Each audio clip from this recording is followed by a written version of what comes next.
Welcome back. Welcome back to another fresh episode of the Daddio Show. Come on now. This is great to be back. I'm your host, Harding Ison-Bowman, here on the Daddio Show podcast series, only on Partner with Greatness. Listen, depression, it's a complicated thing. There's all sorts of thoughts of yourself and thoughts of others and thoughts of how others think of you, and it can get real hairy in that mess when you're trying to sort all that out in your brain. But here on the Daddio Show series, we're going to bring some solid perspective to you on that issue of depression. As you probably know, depression is something that greatly affects younger folks, especially those who come from a broken home or without a stable father figure in their background. Those folks are especially susceptible to depression. As well as just other greater problems with self-image and self-esteem and self-confidence and so forth. So, okay, right off the bat, I am not a trained clinical psychologist or a therapist. If you are really, really struggling and it's like beyond repair and you've tried to get help and you're at your wit's end, listen. I'm just going to go ahead and splash this out there. National Suicide Prevention Hotline, 800-273-8255. That's 800-273-8255. Pick up the phone if you're having some deep, dark thoughts about that. So getting that out of the way. Okay, now listen. The format of today's episode is I'm going to share some quotes with you, and we're going to talk this thing through. And now my style is about equal parts encouragement and sort of tough-nosed, real talk, helping people really kind of feel some toughness and some grit in their lives that maybe they have forgotten what it feels like to hear those things. And I'm not doing it to be harsh or to be mean. A lot of times the people that I respect and I love the most are the ones that I'm toughest on. Do you know what I'm saying when I say that? So it's a sign of respect that I believe in your ability to overcome your challenges when I sort of hold your feet to the fire and say that's not going to be the best you can give moving forward. Maybe you've stumbled, you fell by the wayside and slipped off the rails a little bit here over the years or maybe recently. But that's not who you are, and you're here for a purpose, and people believe in you, and I'm going to ask you to just trust me on this one, that things will get better. And so I've got to give you a little bit of a push. So kind of equal parts encouragement and a loving push. That's what you can expect from today's episode. Partner with Greatness is a youth development platform. And we encourage you to heal up from the damages. We help you heal up from damages you may have been dealt in life and focus on controlling what you can control so you can live that most powerful and blessed life possible. Let's get started. Okay, so I'm going to read you a Jim Carrey quote. And so it's funny. All right. He says, I believe depression is legitimate. But I also believe that if you don't exercise, eat nutritious food, get sunlight, get enough sleep, consume positive material, as in like maybe positive videos or positive reading, consume positive material, surround yourself with support, then you aren't giving yourself a fighting chance. So, number one, that's a fake quote. Apparently like some Jim Carrey named social media account that's not really the real Jim Carrey put that out there with a photo of him, and so everybody believes everything they read on the internet, and of course now that's like gospel. It's true. Jim Carrey said it even though he didn't. But number two, I really I wish he had said it because I love that guy and I love this quote and I think it's so true. Okay, so we're all blessed with different brain chemistry, right? So all the way down to like the food I eat may affect my sleep and my sense of well-being way more drastically than the next person, So we all have different brain chemistry, and some of us are just, some of us may be bipolar. Some of us are the furthest thing from that. So we can't, get stuck in trying to pass judgment on somebody else's mental situation because we aren't living inside their skull with their brain chemistry. Amen, amen. But I love this idea of the fighting chance. Okay, so no matter who you are and what your situation and how you're put together, I do strongly believe in this fighting chance thing. I believe depression, I'm going to read it again. I believe depression is legitimate, but I also believe that if you don't exercise, eat nutritious food, get sunlight, especially in the winter, a lot of people suffer just from seasonal affective disorder, just seasonal depression, just because in the winter they're not getting enough vitamin D, man. That's part of the big, draw of moving your family to the beach or moving your family to sunnier states where you can go there in the winter and keep getting that sunlight. Get enough sleep, huge. You may not think that, but that affects your mental health a lot. Consume positive material. So just like you want to consume positive food, nutritious food, you want to consume positive material for your mind too. I think the default setting in our society is like happy meals make you happy. No, they don't. Happy meals don't make you happy. It's processed garbage food. And just like the media is a bunch of processed garbage food for your brain too, the research is clear. When you eat nothing but garbage and you put nothing but garbage into your state of mind, you start to see the world as a place that's not very promising. You start to focus on the drama. You focus on the negativity. Your expectations are not that great things are going to happen, and the fight is worth fighting and all that. I'm going to talk a little bit more about the way you view the world here towards the end of the episode, but give yourself a fighting chance. So if you don't have a medical reason why you can't get exercise, you need to be getting exercise. Eat nutritious food. So you're broke and it's hard to eat nutritious food. Well, start with like beans and rice instead of honey buns. You can eat on a budget and start to make a small positive step towards that greater, more consistent lifestyle of healthy choices. You can do it. You can start with one step. So ask yourself the question, what am I willing to do?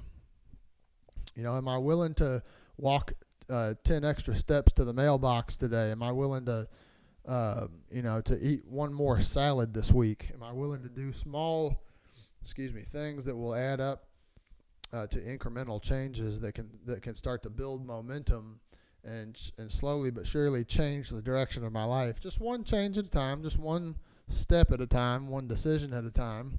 What am I willing to do? All right, so now I'm going to read you a real Jim Carrey quote. He really did say this. Okay. So, moving on, the fake quote, which is really awesome. Give yourself a fighting chance. Okay. All right, here's the real Jim Carrey quote.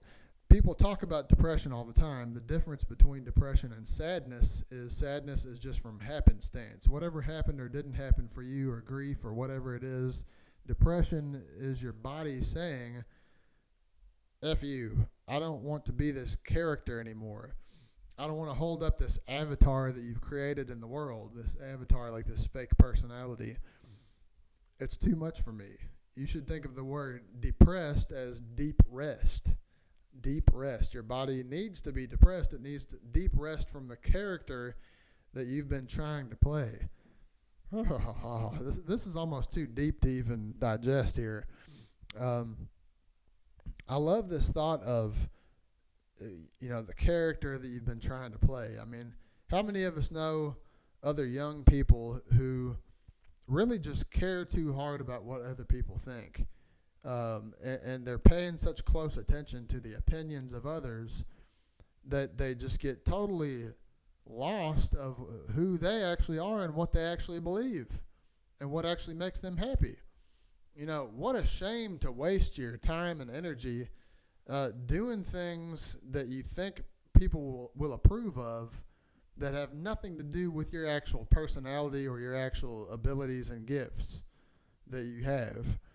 So I love this idea of playing a character and your body just getting so run down trying to keep up the strain, keep up the energy it takes to produce that fake personality or that fake way of living your life that's totally focused on other people's opinions and doesn't revolve around your actual personality and your gifts. Like, what is it that's you about you? What is it that makes you awesome and different? What are the unique things that you bring to the table in the world that nobody else can do because it's not you? That's the way it has to be if you're going to be fulfilled. Okay, so you can be momentarily happy because something cool happened.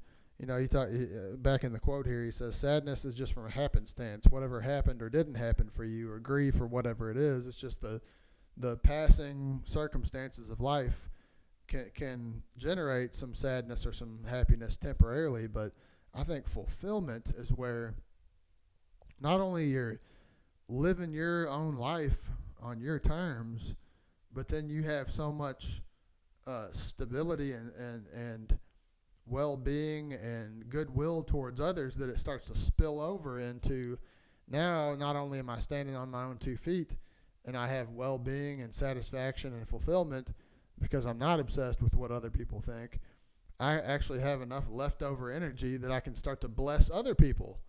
What about that? You know, when's the last time you just did somebody a favor out of the blue because you were just doing well enough that it didn't take away from you? It wasn't any skin off your back to, you know, I always use the example of like scooping an old lady's driveway that's, you know, too physically frail to accomplish that anymore, or just, you know, picking up something that a classmate dropped and handing it back to them before it gets stolen, you know. Small things. All right. So that is my real prayer through all these episodes, is that all my young champions listening can start to get away from being addicted to this lifestyle of caring so much about what other people think. It just leads down a bad road, and also, you know what it does? If it doesn't wreck you with depression, it's going to set you up to be preyed upon by people who are more stable, more confident, and more influential than you are, and they're going to come into your life, and you're going to be attracted to them because they seem to know what's going on and have it all together more than you do. And in the back of your mind, you're going to be drawn to them and not even know why. And in the very worst case scenarios, you know, that's how gang leaders, you know, find and groom up the youngest, you know, gang members to join that family, because they provide that sense of honor and belonging, you know, that this person has been looking for. You know, they're not happy in their own skin, so they're going to need the approval and the belonging of the group in order to feel like they're complete. And so gangs do a great job of creating that culture, of creating that family feel where you're accepted, you know, you're approved of, you are accepted with all your flaws, and you're going to belong to us, and we're not going to turn our back on you. So I'm going to wrap it up here shortly with another quote by Albert Einstein. You know, the dude, Albert Einstein. Okay, so he says, the most important decision we make is whether we believe we live in a friendly or hostile universe. I'm going to say that again. The most important decision we make is whether we believe we live in a friendly or hostile universe. Love that quote. I heard that years ago, and it stuck with me ever since. And what I think that says to me is, you know, are you expecting people to basically be good-natured towards you? Or are you expecting people to naturally, automatically just have this preference by default that they're going to see you in a negative way, or discourage you from your dreams, or actively try to block you from your accomplishments, or antagonize you, or just spread crap about you? You know, what is the default setting of the people around you? What do you believe? So ask yourself that. And, you know, when you've come from a troubled place in life, or you've been through some trauma and some pain that's deeper than other people around you understand, it can be tempting to see the world as a hostile universe. But you know what the danger in that is? It stops you from wanting to ask for help. Why would I ask for help if I know ahead of time that that's not going to be received well. And I can't get vulnerable enough and brave enough to ask for help because I'm convinced before I even ask that it will be shot down. And maybe I'll be even harassed or ridiculed or, somehow hurt for showing the weakness of asking for help. But let me tell you something. It's actually the opposite. Asking for help means that you care enough about yourself and those around you who are happy that you're on this world, that you're going to get the help you need to become the best version of yourself. To go just from surviving to stable, confident, I have my feet underneath me, and I'm, not falling apart as often as I used to, and I'm starting to set goals again and believe in my ability to accomplish things, and I'm getting some momentum, and the momentum is leading to more confidence, and the confidence is leading to more taking healthy risks and putting myself out there, which leads to more accomplishment, and all of a sudden people are on my side. Well, you know what? The right people were on your side to begin with all along.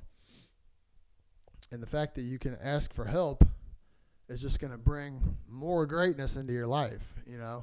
A lot of people who are successful actually take great pleasure in paying it forward, as they say, and taking, their success and trying to break it down for you in a way that you can understand and use at the level that you're at, so you can have your success as well. I mean, successful people, let's say there's a guy who's scratched his way up from the ground up. He started with nothing. Now he's got all this money, and now money doesn't really make him happy anymore. He's got plenty of that. He's checked that box off. So what does he want to do? He wants to spend his time meaningfully. He wants to spend his time being fulfilled. And what's more fulfilling once you've been successful than helping someone else to create success for themselves and for them to become fulfilled so that their family can heal from their damages that they've been dealt, and they can focus on what they can control and live that most powerful and blessed life possible. Amen. Woo, son. I hope this is, it started off kind of heavy because we're talking about depression, but I feel like I'm preaching right now. And I hope you guys have enjoyed this episode and gotten a lot of value out of it. So the thoughts about yourself and the thoughts about the world. Do you believe we live in a friendly universe or a hostile universe? So, okay, if you don't believe anyone else in your life is rooting for you and believes in you, then at least you got my ugly mug right here, okay? I believe in you. The reason I make these podcast episodes is because I'm just praying and hoping that they're going to fall on the right ear. Someone who desperately needs, someone who woke up on the side of the bed praying for things to get better. I'm hoping that person hears this, and I'm praying, and I'm confident that these words are going to echo across time and space and find the right ears that they're meant to find, and that there's going to be good that comes from this, Maybe I'm all the evidence that you need right now, that the world is a friendly place full of people who want you to do well, who want to see you succeed and be fulfilled.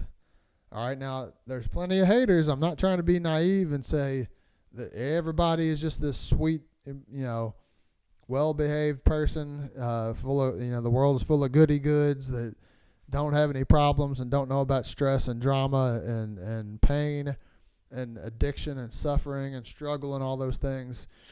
But it's funny how some of the most enlightened and positive people who are making the greatest contributions on this earth are the folks who were once in the deepest, darkest pain and betrayal.